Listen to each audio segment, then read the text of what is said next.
အားလုံးပဲမင်္ဂလာပါ Pure Data YouTube Channel လေးကနေအားလုံးကိုကြိုဆိုလိုက်ပါရှင်။ယခုပြပြမယ့်အကြောင်းအရာလေးကတော့ Windows Computer တွေမှာ Desktop icon ပျောက်နေရင်ပြန်ပေါ်တဲ့နည်းလမ်းလေးကိုပြပြပေးမှာပဲဖြစ်ပါတယ်။ပထမအဦးဆုံးအနေနဲ့ Windows Key Plus R ကိုနှိပ်ပြီးတော့ Run Box ကိုခေါ်ပြရမှာပဲဖြစ်ပါတယ်။ Run Box ထဲမှာ desk.cpl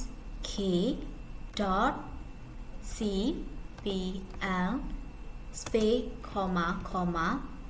5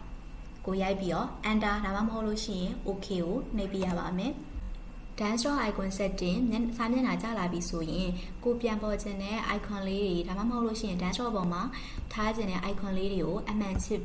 ပြီးတော့ OK ဒါမှမဟုတ်လို့ရှိရင် apply ကိုနှိပ်ပါ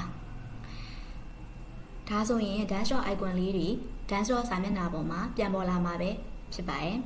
ဒီဗီဒီယိုလေးကိုအဆုံးထိကြည့်ရှုပေးတဲ့အတွက်အားလုံးကိုကျေးဇူးတင်ပါတယ်ရှင်။ကျမတို့ channel လေးကနေနောက်ထပ်လည်းဘူးတူတရစီမဲ့အကြောင်းအရာလေးတွေကိုတင်ဆက်ပေးမှာဖြစ်တဲ့အတွက် channel လေးကို subscribe လုပ်ပေးဖို့မမေ့နဲ့နော်။